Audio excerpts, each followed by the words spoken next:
اعوذ باللہ من الشیطان الرجیم بسم اللہ الرحمن الرحیم۔ سورہ نساء آیات نمبر 23 تا 28 میں ان عورتوں کی تفصیل جن سے نکاح نہیں کیا جا سکتا ہے، عورتوں کو مہر ادا کرنے کی تاکید، مہر ادا کرنے کی طاقت نہ رکھنے والوں کو مومنہ کنیزوں سے نکاح کرنے کی اجازت۔ اعوذ باللہ من الشیطان الرجیم۔ حرمت علیکم امہاتکم وبناتکم واخواتکم وعماتکم وخالاتکم۔ تم پر حرام کی گئی ہیں تمہاری مائیں اور تمہاری بیٹیاں اور تمہاری بہنیں اور تمہاری پھوپھیاں اور تمہاری خالائیں، وبنات الأخ وبنات الأخت وأمهاتكم اللاتي أرضعنكم وأخواتكم من الرضاعة، اور بھتیجیاں اور بھانجیاں اور تمہاری وہ مائیں جنہوں نے تمہیں دودھ پلایا ہو اور تمہاری دودھ شریک بہنیں، وأمهات نسائكم وربائبكم اللاتي في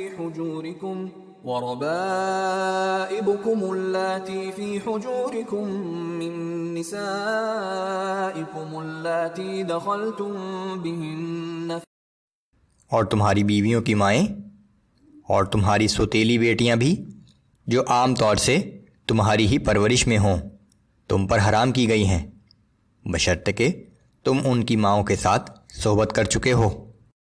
فَإِن لَّمْ تَكُونُوا دَخَلْتُم بِهِنَّ فَلَا جُنَاحَ عَلَيْكُمْ۔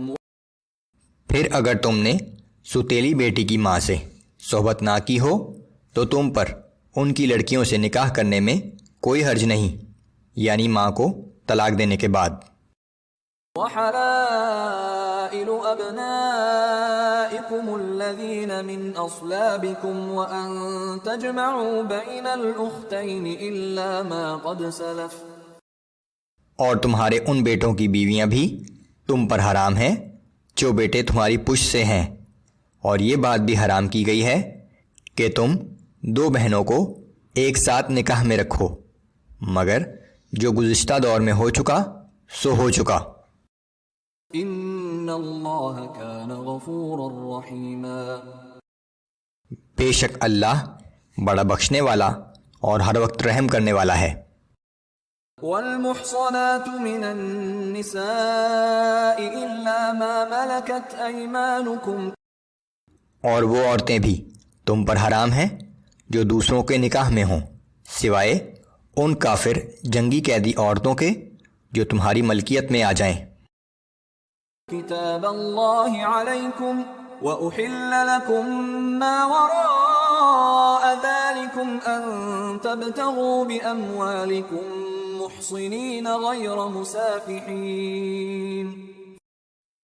یہ اللہ کی طرف سے احکام حرمت ہیں جن کی پابندی تم پر لازم کر دی گئی ہے، اور ان محرمات کے علاوہ تمام عورتیں تمہارے لیے حلال کر دی گئی ہیں، لیکن اس کا مقصد اپنے اموال یعنی مہر کے ذریعے انہیں حصار نکاح میں محفوظ کرنا ہو، محض شہوت رانی نہ ہو۔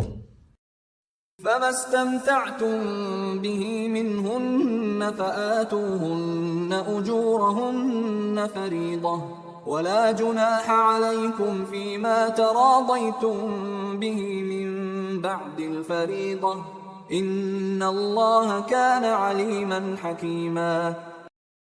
پھر ان میں سے نکاح کے بعد جن عورتوں سے اس زواجی زندگی کا لطف اٹھایا ہے انہیں ان کا مقرر شدہ مہر ادا کر دو، اور مہر مقرر کرنے کے بعد تم آپس میں کسی کمی بیشی پر باہم رضامند ہو جاؤ تو تم پر کچھ گناہ نہیں، بے شک اللہ خوب جاننے والا اور بڑی حکمت والا ہے۔ ومن لم يستطع منكم طولا أن ينكح المحصنات المؤمنات فمما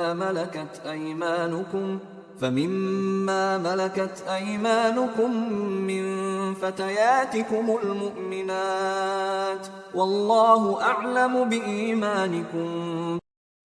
اور تم میں سے جو شخص بھی آزاد مسلمان عورتوں سے نکاح کرنے کی استطاعت نہ رکھتا ہو تو وہ ان مسلمان کنیزوں سے نکاح کر لے جو تمہاری ملکیت میں ہیں، اور اللہ تمہارے ایمان کی حالت کو خوب جانتا ہے۔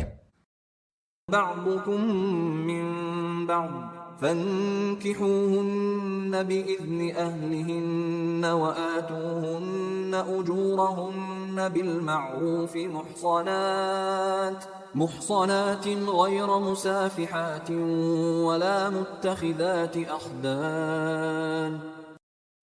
تم سب آپس میں ایک ہی ہو، بس ان کنیزوں کے مالکوں کی اجازت سے ان کے ساتھ نکاح کر لیا کرو اور انہیں ان کے مہر حسب دستور ادا کرو، مگر صرف وہ کنیزیں جو پاک دامن ہوں، نہ اعلانیہ بدکاری کرنے والی ہوں اور نہ خفیہ آشنائی کرنے والی ہوں۔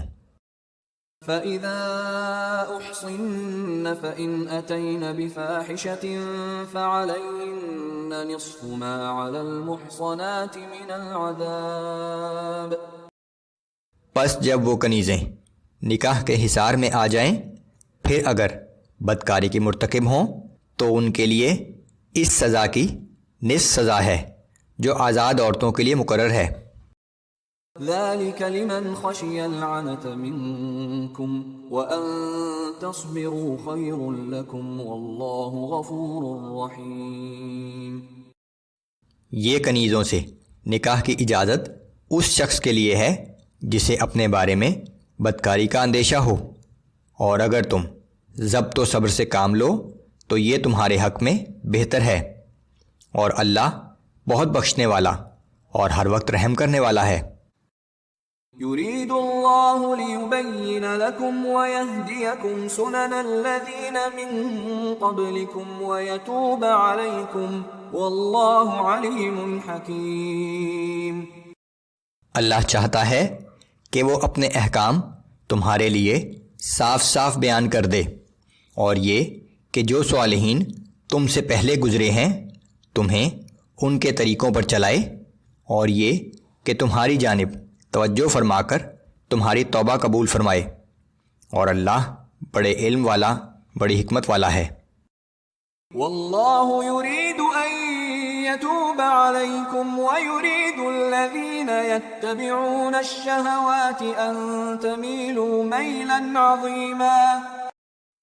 اور اللہ تو تم پر رحمت کے ساتھ توجہ کرنا چاہتا ہے، لیکن جو لوگ اپنی خواہشات نفسانی کی پیروی کر رہے ہیں وہ چاہتے ہیں کہ تم راہ راست سے بھٹک کر بہت دور نکل جاؤ۔ يريد الله أن يخفف عنكم وخلق الإنسان ضعيفا۔ اللہ تم پر سے پابندیوں کو ہلکا کرنا چاہتا ہے کیونکہ انسان کو طبعاً کمزور پیدا کیا گیا ہے۔